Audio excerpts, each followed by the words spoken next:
You think modern justice is harsh? Imagine a world where killing your own parent did not just earn you death, it earned you erasure. In ancient Rome, there was a punishment so bizarre, so ritualistic, that even crucifixion seemed merciful in comparison. This was poena cullei, the penalty of the sack, reserved for parricides, those who murdered the very people who gave them life. The ritual began long before the water closed over the victim's head. First came the flogging, rods lashing into flesh until the condemned was bloodied, a living announcement that they no longer belonged to Roman society. Then, the real nightmare unfolded. The executioners brought out a leather sack, thick and heavy, and gathered a snarling dog, a shrieking rooster, a writhing snake, and a screeching monkey, each animal chosen as a symbol of impurity, betrayal, and chaos. Bound, blinded, and stripped of identity, the condemned was shoved into the sack alongside this frenzied menagerie. Inside, claws raked, teeth tore, and coils tightened in the suffocating dark. The sack was carried to a river, often the Tiber, hoisted by executioners who treated the burden as something less than human. There would be no grave, no marker, no final rites.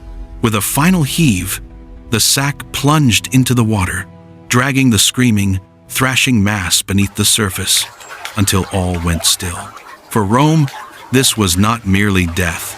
It was a statement to the crowd: commit the ultimate betrayal, and you will die nameless, devoured by beasts and forgotten even by the gods.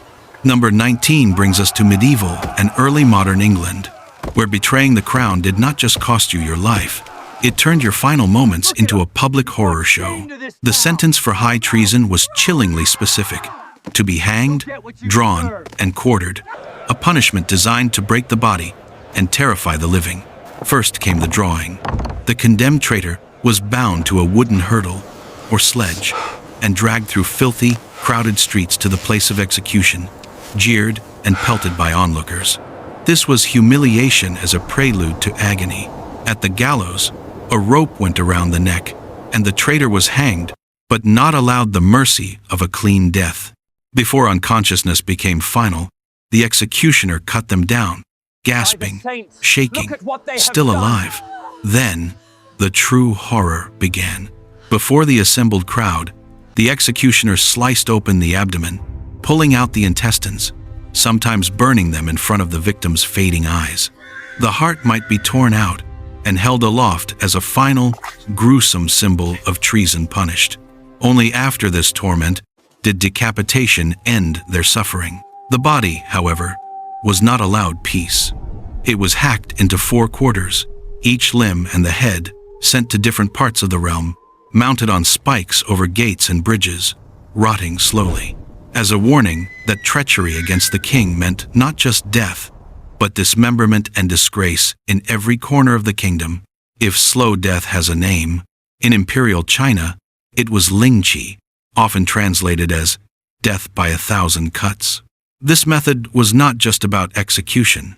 It was about stretching the boundary between life and death, until it became a spectacle of prolonged agony. The condemned was bound upright to a wooden frame, exposed to the eyes of officials, soldiers, and sometimes the public. The executioner, often a specialist in this horrific craft, did not strike a killing blow at once.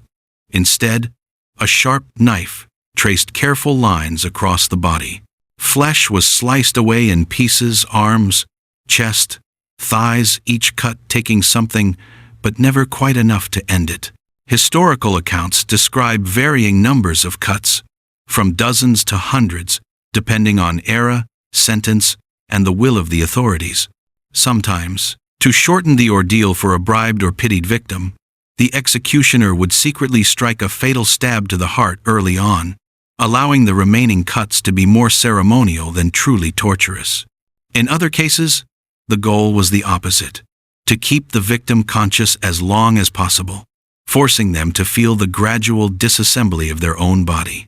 Lingqi was reserved for crimes considered especially vile: treason, parricide, or acts seen as threats to the moral and political order. To the watching crowd, it was a message: challenge the empire, And you will not simply die. You will be erased, piece by piece. Your suffering becoming a public lesson in obedience. Not all torment in history ended at the gallows. Some punishments were designed to let the victim live, so they could carry their suffering on their face forever. Number 17 is ear cropping, a seemingly simple mutilation that masked a lifetime of pain and stigma. In various times and places, including parts of early modern Europe, the removal of ears was used as a penalty for crimes like theft, slander, or political dissent. Executioners sliced off one or both ears, often in a public setting, leaving ragged wounds that bled down the side of the face. But there was an even crueler variant. Sometimes the condemned were nailed by their ears to a pillory wooden boards, clamping their head in place, their ears pinned to the surface like meat on a hook. Hours might pass as they stood immobilized, exposed to the taunts, strikes, and filth of the crowd. When the sentence was done, the nails were removed, or, in some cases, they were forced to tear themselves free, ripping their own ears away to escape. Infection, gangrene, and fever often followed, turning a non-lethal punishment into a slow and excruciating death. Even those who survived bore the marks forever. In a world where physical appearance could dictate trust, work, and social standing, a missing ear announced to everyone, this person was once judged a criminal. The body became a living sentence. Number 16 drags us to the edge of a cauldron. While boiling is now a method for cooking food, in parts of Europe and Asia, it once became a method for cooking people. Death by boiling was as cruel as it sounds, a punishment that attacked the body inch by inch. The condemned might be stripped naked and forced into a large cauldron or iron pot, filled with liquid, water, oil, tar, or even molten metal. Sometimes the liquid was already boiling, and the victim was lowered directly into the rolling heat, their skin blistering and sloughing away almost instantly. In other cases, the pot started cold and was heated gradually, turning the body into a prisoner inside a rising tide of pain. Historical records tie this punishment to rulers like England's King Henry VIII, who, at one point, declared boiling the official penalty for certain poisoners, perhaps reflecting his own paranoia about assassination.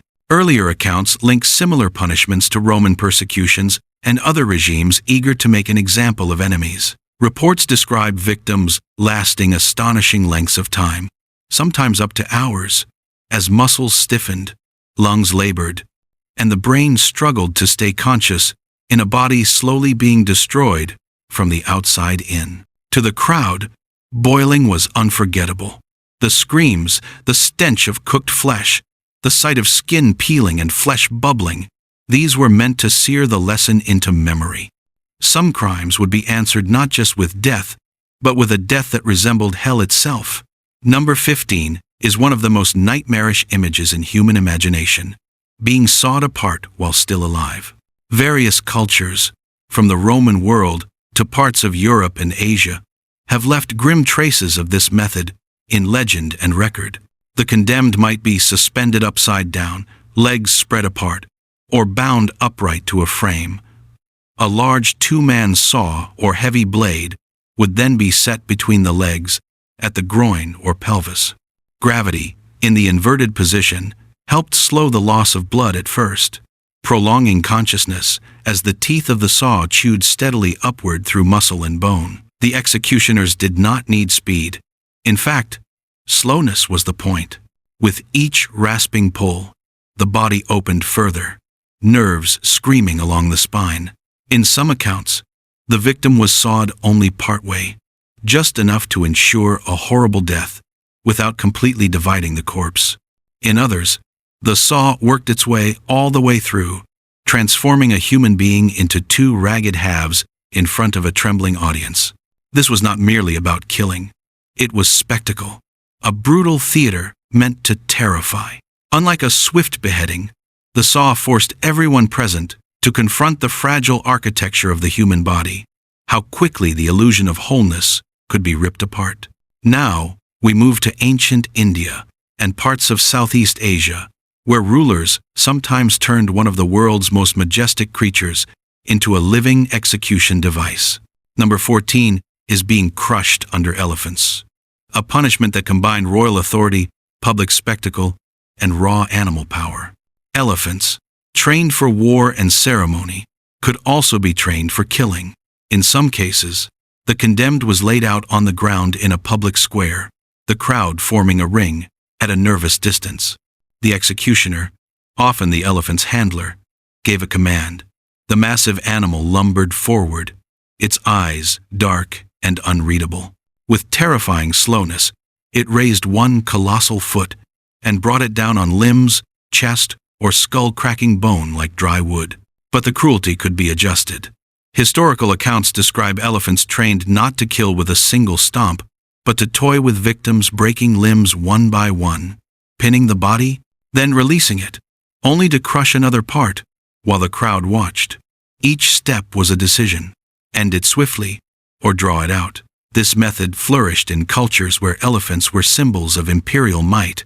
To be killed by one was not random. It was a message from the ruler. Their power was so vast that even the largest beasts on earth obeyed them in the business of death.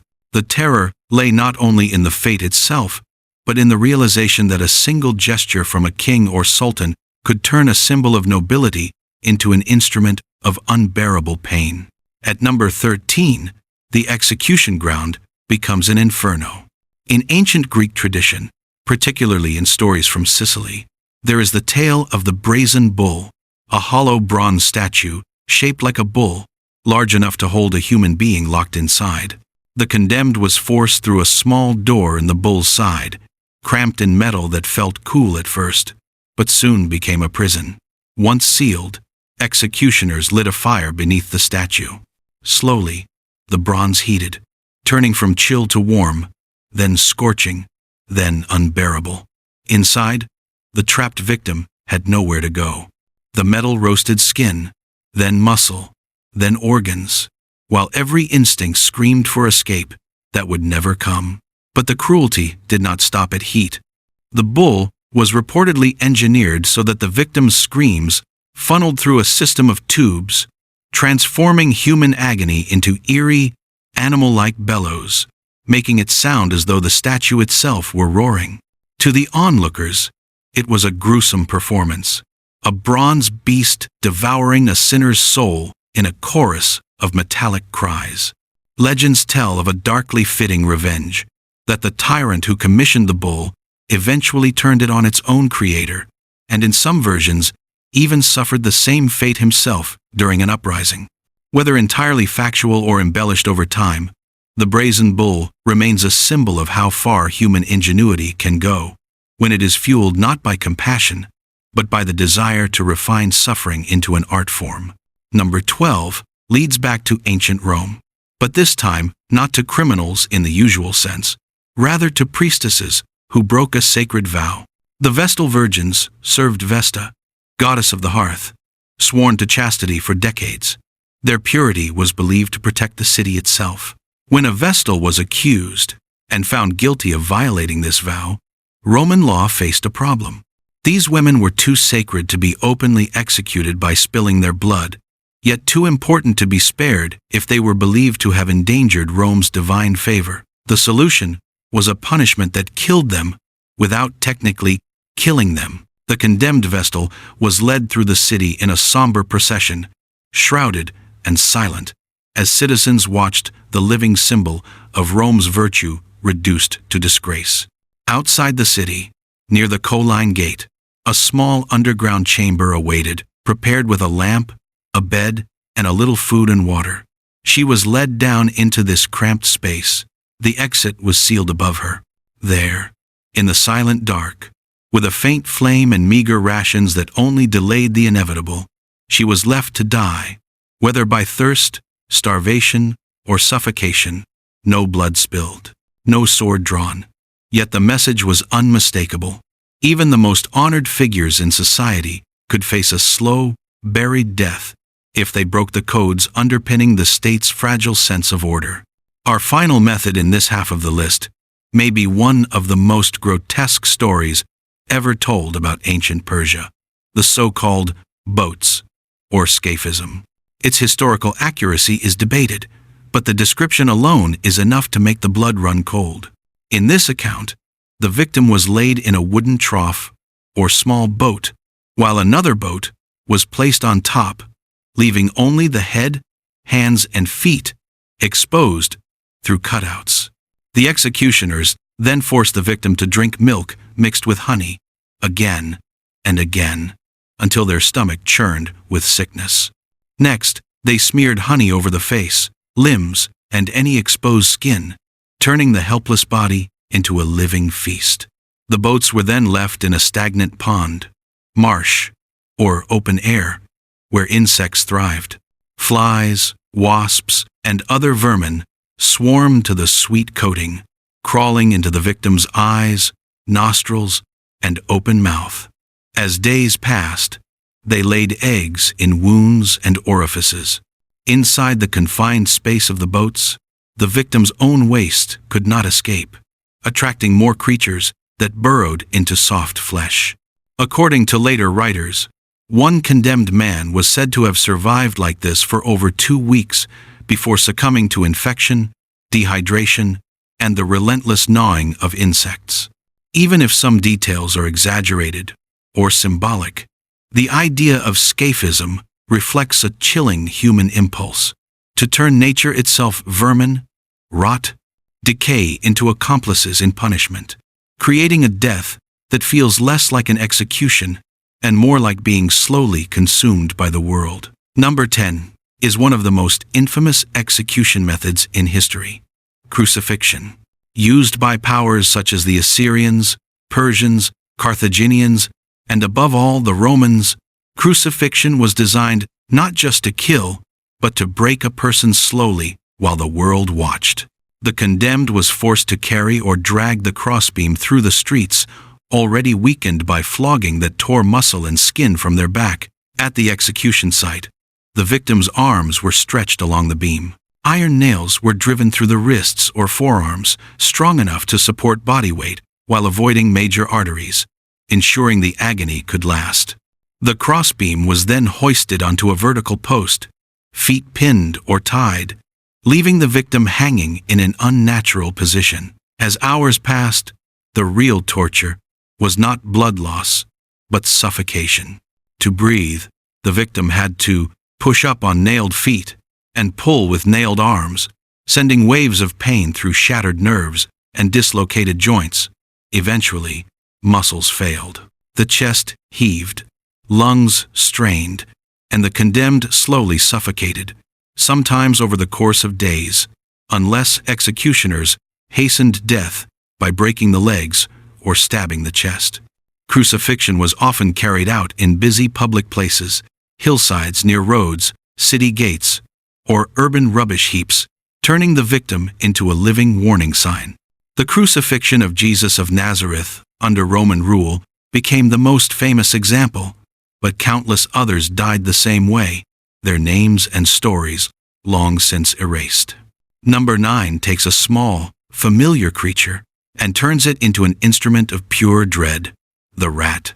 Rat torture appears in various accounts across history, from the Dutch Revolt in the 16th-17th centuries to South American dictatorships in the 20th century, used as both punishment and interrogation.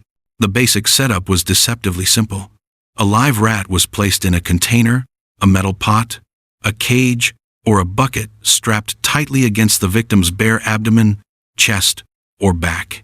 The open end of the container was sealed against the skin, so the animal had nowhere to run. Then, heat was applied to the outside: hot coals, a torch, or another flame. Driven into panic by the rising temperature, the rat scrambled for escape. With only one direction open into the human body, it began clawing, gnawing, and burrowing through flesh in a frantic attempt to save itself. The victim could feel every bite, every tearing movement, as the animal carved a tunnel through living tissue, sometimes reaching the intestines and internal organs. This method left few visible marks at first, but the psychological impact was enormous. Prisoners knew that once the container was attached and the fire lit, their body would become the rat's only refuge.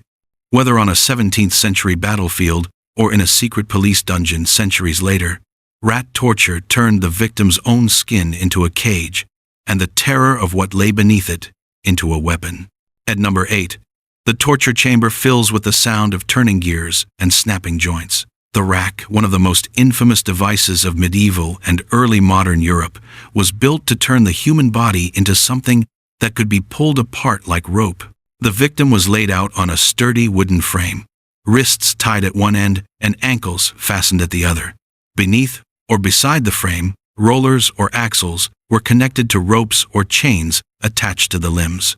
As interrogators or executioners turned the handles, the device pulled the victim's body longer and tighter, stretching muscles, ligaments, and tendons beyond their natural limits. At first, the pain was only excruciating. Then, joints dislocated with sickening pops, shoulders wrenched from their sockets, hips torn, elbows and knees twisted apart, vertebrae could separate, ribs press into lungs, and nerves tear, leaving permanent damage even if the victim somehow survived. In extreme sessions, bodies were stretched so far that limbs were rendered useless, leaving the person crippled or close to death. The rack was reportedly used in places such as the Tower of London, where prisoners accused of treason or conspiracy were questioned until their screams echoed in the stone corridors. Confessions extracted this way were often as twisted as the bones of the person forced to give them, yet for authorities, the sight of a broken body was proof enough that the device and the fear it inspired had done its work. Number 7 takes the torture from dungeon to ocean. Among certain naval forces, especially the Dutch and sometimes the English, there existed a maritime punishment so lethal that survival was almost a rumor: keel hauling. The condemned sailor was stripped and bound to a rope rigged beneath the ship, usually from one side to the other, under the keel, the heavy spine of the vessel. Weights were sometimes attached to the victim's legs to pull them deeper. At the signal, the crew hauled the rope, dragging the sailor off the deck or yardarm and plunging them into the sea. Darkness and cold swallowed them as they were yanked beneath the hull. There, the underside of the ship was coated in barnacles, shells, and jagged growths that sliced into skin like countless blades. If the victim did not drown outright, they emerged on the other side shredded, bleeding, and gasping, only to be dragged again, or left to die from infections and injuries.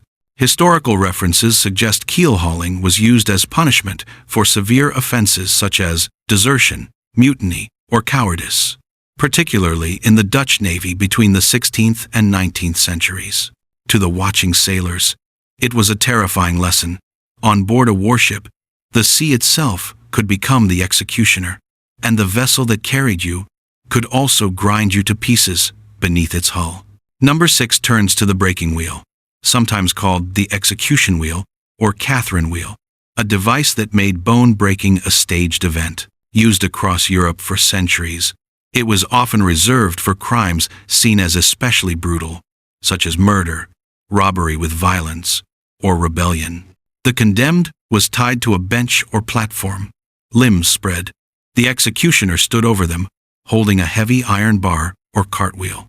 Following the sentence set by the court, he began smashing the arms and legs in a deliberate order, sometimes from the feet upward, sometimes from the neck downward. Each strike shattered bones, turning limbs into twisted, useless masses of flesh. Then came the second act. The broken body was woven through the spokes of a large wooden wheel, limbs threaded in and out like gruesome ribbons, or the person was tied across the rim itself. The wheel was raised onto a pole, leaving the victim displayed high above the ground. Some died quickly from shock or blood loss.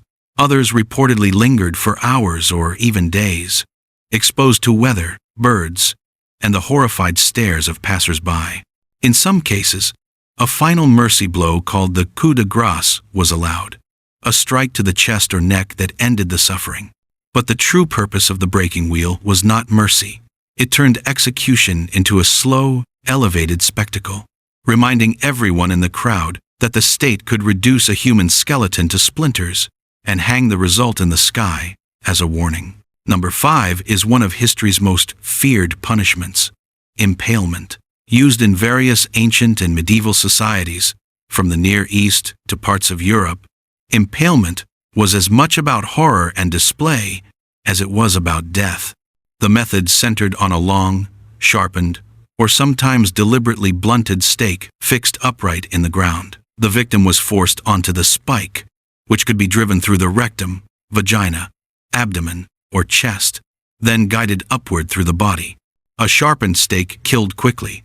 A rounded one, however, pushed organs aside, allowing the person to remain alive for hours or even days as gravity slowly pulled them downward. Historical references describe entire fields of impaled bodies, especially during the reign of Vlad III of Wallachia, better known as Vlad the Impaler, who used the method on enemies, criminals, and sometimes entire captured populations as a form of terroristic control. Riders and travelers reportedly saw forests of stakes crowned with twitching or rotting bodies, the victims left as food for carrion birds, and as symbols of his absolute rule. Impalement did more than end life. It turned the human body into a grotesque signpost. Each victim became a vertical warning, screaming in silence that anyone who defied the ruler or the law could find themselves raised up, not in honor, but in unimaginable pain.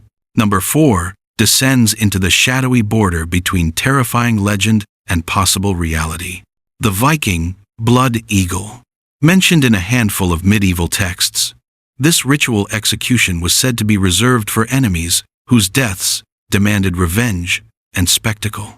According to these accounts, the victim was laid face down, a sharp blade carved along the back, splitting the skin and cutting the ribs away from the spine.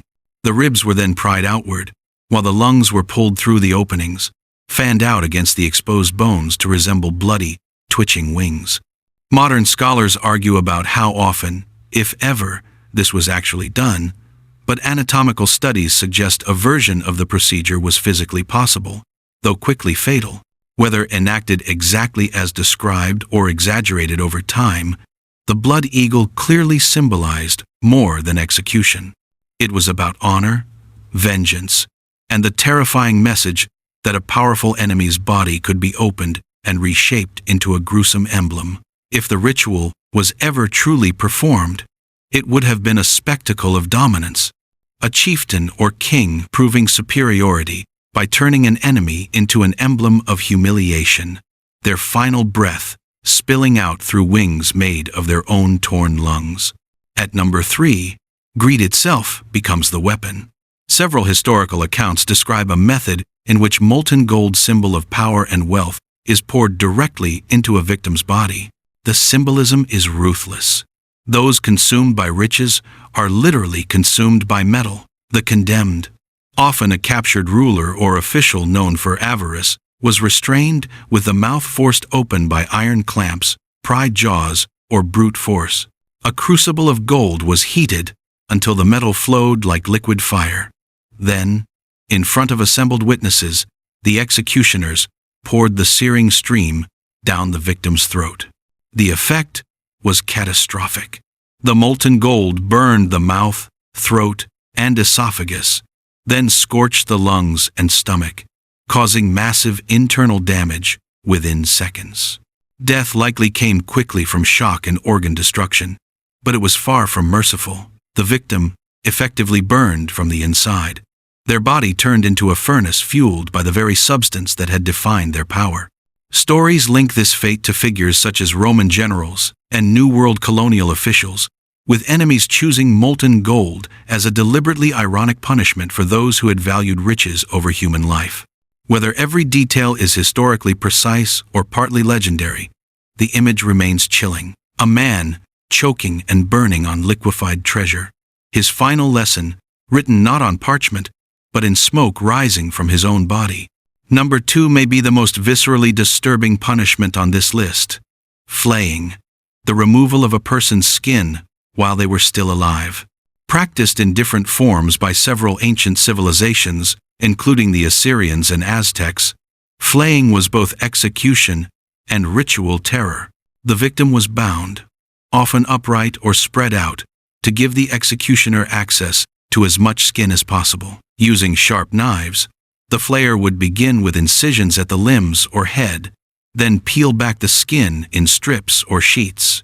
Done carefully, the process could keep major blood vessels intact for a time, prolonging consciousness as nerves were exposed to air, touch, and pain beyond ordinary comprehension.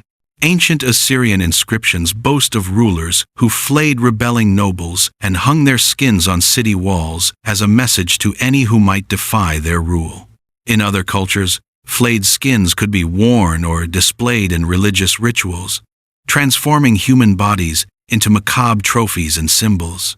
Death came from shock, blood loss, infection, or a combination of all three, sometimes within hours, sometimes dragged out longer, if executioners alternated between cutting and pausing.